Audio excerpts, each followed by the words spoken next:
The official history of Jacksonville, Florida, is anchored by a single, terrifying date, May 3, 1901, in the collective memory of the American South. This was the day the sky turned black and the ground turned to fire. It began at a fiber factory on Davis Street, where a small spark met stacks of dried Spanish moss. Within minutes, the northwest wind transformed a localized accident into an unstoppable thermal wall. In just 8 hours, the Great Fire had consumed 146 city blocks. It was a tragedy of immense proportions, leaving 10,000 people homeless and 2,368 buildings reduced to fine, gray dust. But for those who study the anomalies of urban development, the fire was not the end of the story, was a curtain being pulled back. When the smoke finally cleared, the residents saw a wasteland, but the engineers saw a mystery. The reconstruction effort required more than just clearing debris. It required a total reassessment of the city's foundation. The municipal government issued orders for deep core excavation to ensure the sandy soil could support the weight of a new, modern stone city. However, as the heavy steam shovels and manual recovery crews broke through the charred remnants of 19th-century basements, they didn't find the expected Florida limestone or marshy clay. They broke into a subterranean reality that should not have existed. *** 5 to 10 meters below the scorched street level. The recovery teams hit a hard layer. At first, they assumed it was an earlier undocumented drainage system from the Spanish colonial era. But as they cleared the silt, the scale of the find became impossible to categorize as drainage. They uncovered vaulted ceilings, perfectly symmetrical corridors, and massive load-bearing pillars that spanned 4 blocks beneath the burnt district. The first anomaly was the masonry itself. The bricks used in 1901 were typically porous, hand-molded, and irregular in shape. The bricks discovered in the deep layer, however, were of a quality that defied the technology of the era. They were high-density, vitrified ceramic units with a dark, almost metallic sheen. The mortar joints between them were so thin, less than a millimeter, that they appeared to be fused together by some unknown chemical process rather than laid by a mason's trowel. Foremen at the site noted in their private logs that the geometry of these tunnels was offensively perfect. In an age where Jacksonville's surface streets were often crooked and uneven, the world below was a masterclass in Euclidean precision. Every arch followed a perfect mathematical curve. Every corridor intersected at a precise 90-degree angle. It was as if a modern industrial city grid had been buried and forgotten long before the first pioneers ever arrived in Florida. *** By midsummer of 1901. The excavation had expanded into a massive archaeological site, though the public was told it was merely foundation stabilization. Internal memos from the Reconstruction Committee, which would later be classified and removed from public view, recorded a staggering statistic. Over 1,700 distinct subterranean structures were identified. Within the primary fire zone, these were not simple rooms. They were independent architectural units with their own structural integrity. Some resembled vast assembly halls with polished stone floors that reflected the light of the workers' lanterns like glass. Others were modular, honeycomb-like, residential units, each equipped with what appeared to be integrated ventilation shafts. These shafts, which the workers nicknamed the breathing holes, extended deep into the earth, far beyond the reach of any 1901 drilling equipment. The question that haunted the lead engineers was one of population. If there were 1,700 buildings, where were the records of the people who built them? Why was there no mention of this massive infrastructure in the Spanish archives or the early American surveys? The sheer volume of the space suggested a city capable of housing hundreds of thousands of inhabitants, yet the Jacksonville of 1901 was a town of barely 30,000. It became clear that the city that burned was merely a parasite city built on top of a much older, much more sophisticated host city that had been inherited and then hidden. To investigate the origins of the buried city. Samples of the vitrified brick and the silicate-based mortars were sent for private analysis. The results were a direct blow to the established timeline of human technology. The bricks had been fired at temperatures exceeding 2,200 degrees Fahrenheit. In 1901, the standard industrial kilns in the region struggled to maintain even 1,600 degrees. To produce miles of tunnels using this high-heat ceramic would have required an industrial infrastructure that simply did not exist in the 19th century Americas.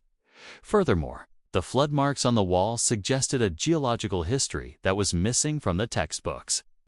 High up on the walls of the deepest chambers, workers found thick mineral crusts and water erosion patterns consistent with prolonged submersion under moving water.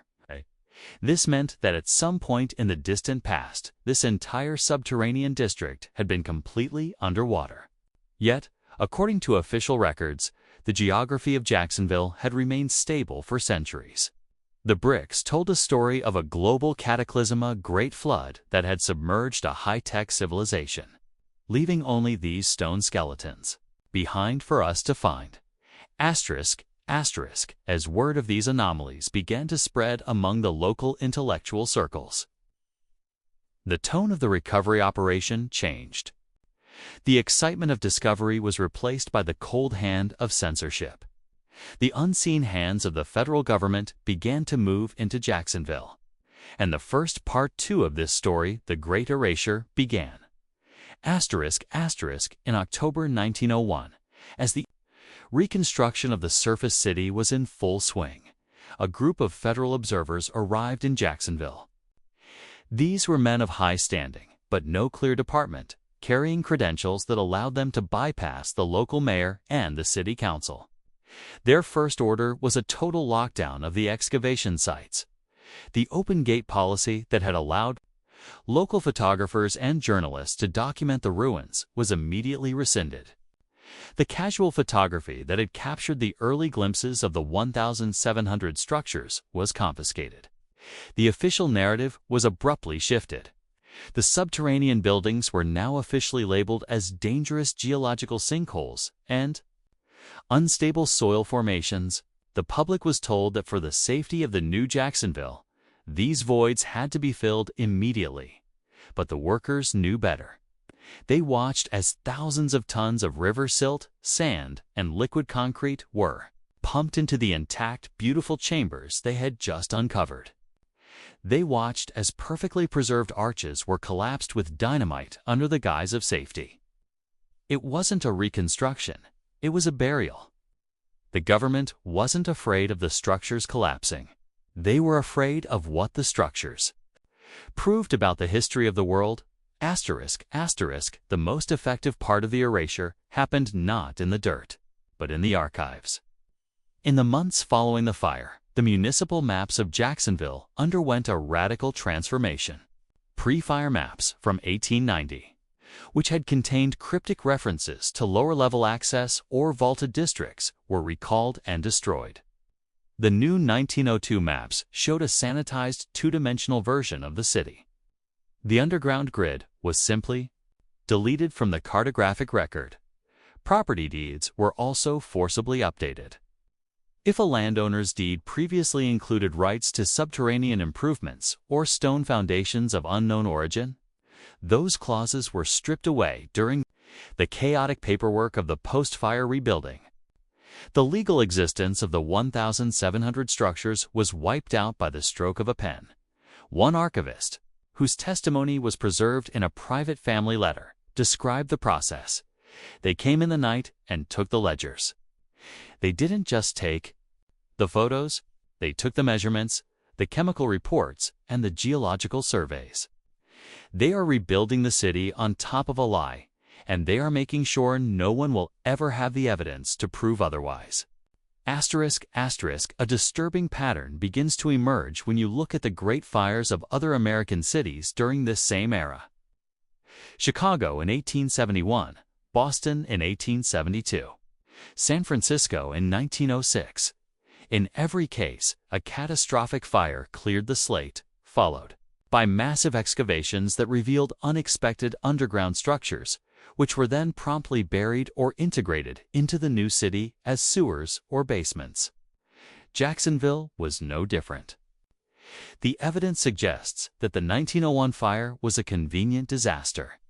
It allowed the powers of the time to access the buried infrastructure, strip it of its technology and artifacts, and then seal the rest away. The breathing holes were capped. With concrete, the massive ventilation shafts were repurposed as trash pits for the fire's debris.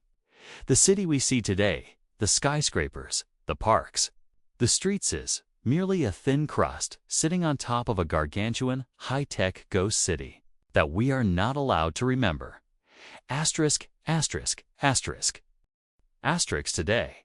If you walk through the streets of downtown Jacksonville, you are walking on top of 1,700 buildings.